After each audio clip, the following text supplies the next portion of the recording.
We all appreciate the sense of unease liminal spaces provoke in us, but neglected or forgotten spaces, which are a little different from those liminal spaces, can sometimes evoke those same feelings of unease, or is it thoughtfulness, maybe mystery?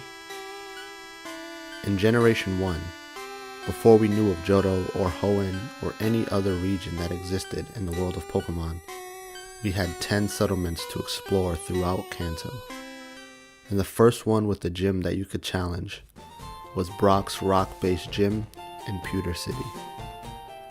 And that's where, for the first time in all of my years playing Pokemon, I had a moment of disconnect. You see, I recently found my old LeafGreen cartridge and started a new game. No plans, no goals, just another walk down the same road with the friends I knew I'd make along the way. And then I got to Pewter City, and I noticed one specific house. Pokemon Fire Red and Leaf Green, remakes of the original 1996 Pokemon Red and Blue games for the Game Boy, are games etched deeply into millions of hearts, being remakes of the original Red and Blue games, and that's especially true for myself. Pokemon Blue version was the first Pokemon game I ever played, and that started a love affair that has lasted on and off up until this very day. These games gave life to a generation's introduction to the world of Pokemon, a world brimming with adventure, mystery, and endless possibilities. But sometimes, even in a world that feels so familiar, there are places that slip through the cracks of memory, places that feel like they were never truly meant to be seen, never truly meant to be explored. Places like this house. If you've played these games as long as I have, you've probably walked by it hundreds of times, rushing towards Brock's gym or the Pokemon Center near the center of the town after your trek through Viridian Forest. But how many of you have actually stepped inside, or at least remember doing so? You see, in all my hundreds, possibly even over 1,000 hours of playing various Pokemon games throughout my childhood, teens, and adult life, I barely remembered this house. I realized then that I never even stepped foot inside. Or if I had, it was probably during one of my earliest playthroughs. But I hadn't played through a game with Kanto in what seemed like forever. This house is different. It's quiet. For me, and possibly for some others, it's forgotten. A space that serves no clear purpose, yet remains, standing still, on the edge of a world that otherwise bursts with life and meaning. This is true for me, at least. Maybe you do in fact frequent this house, or talk to every NPC in each town that you can. Maybe there's a place that I always explore that you might have forgotten about. That individual experience is what makes video games so special, particularly with Pokemon. In game design, not every single asset, or every single building, or even every single character has to serve a purpose, but for the most part, you would think that they do. Whether it's to guide the player, enhance the story, or just offer a challenge, that's usually a reason for it to be there. But what about this house? You walk in and there's an old man, and his son, perhaps, but we don't know. But that old man is there, and there's a younger man standing there next to him. No quest, no item, no event, just a reminder that you're still in a town, a reminder of the life that exists outside of your journey. It creates a sense of day to day that exists without you, the player. And I think that's what stuck with me about this house. The dialogue is nothing special. Maybe it's meant to make Pewter City feel more grounded. Perhaps that's the purpose, but it doesn't ask you for anything in return. It requires nothing of you, the player.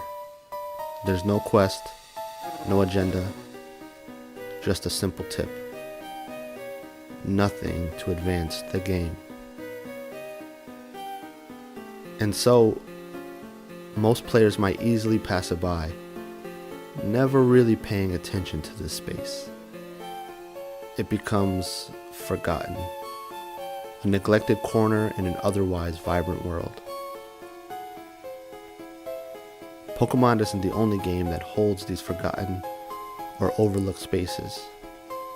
There are places, characters, and moments in video games that carry a deeper weight than what's immediately visible, something that resonates beyond the surface level of gameplay. And one of the most haunting examples of this comes from another game I obsessed over as a kid, and as a teen, and as an adult too, throughout my 20s and maybe my 30s. World of Warcraft. Tucked away in the southeastern corner of Hillsbrad foothills, far from the bustling quest hubs and busy adventurers, stands a lone dwarf named Roosh. He's silent, never offering a quest or speaking to the player. He simply stands in front of a grave, watching over it with a solemn sense of duty. If you take the time to investigate further and read the inscription on the gravestone, you'll uncover a name: Anthony Ray Stark. At first glance, you might think it's some sort of Easter egg, perhaps a nod to Tony Stark, the Marvel character. But it's not. This gravestone and Roosh are part of an in-game memorial, a tribute to a real-life person. He wasn't a developer at Blizzard, nor did he work on the game or in the game industry. He was a mortgage broker, a regular person who loved playing World of Warcraft and spending time with his friends, particularly at a local cigar shop where he would meet with a group of fellow players. When Tony passed away, some of his friends at Blizzard decided to honor him in the game he loved so much. Roosh was his main character, and now he exists forever in that corner of the world, standing vigil over the grave of his real-life counterpart. It's a quiet, easily missed moment in a game full of action and adventure. Most players will never even encounter Roosh, and for those who do, they might just pass by without ever knowing the significance of what they're seeing.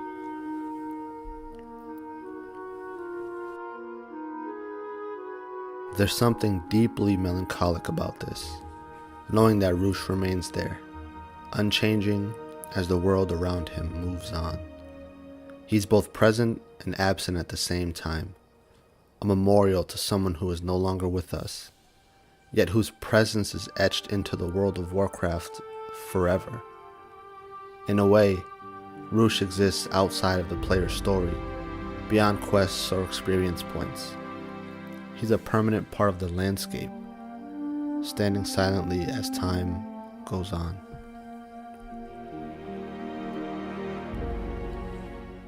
Whether it's the house in Pewter City or Roosh in World of Warcraft, they represent a kind of in-between, caught between the bustling lives of the main characters and the story-driven actions of the players. They aren't part of the forward momentum, but still they're there, holding significance through their quiet presence. The house in Pewter City invites the player to stop, albeit briefly, and acknowledge that not every part of the Pokemon world is geared toward their progress. Some spaces, like the house, simply exist, and that existence alone makes them special. In games, we are often drawn to what's next. The next battle, the next challenge, the next achievement. But spaces like these remind us that sometimes there's value in what's left behind, in what no longer serves a clear purpose. They become places of contemplation, places that allow us to reflect on what we've done, where we've been, and maybe where we're going next.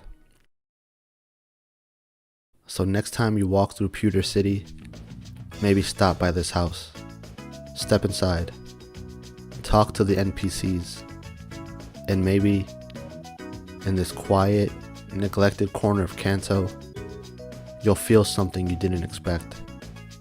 Something a little nostalgic, a little eerie. A space that's forgotten, but still lingers.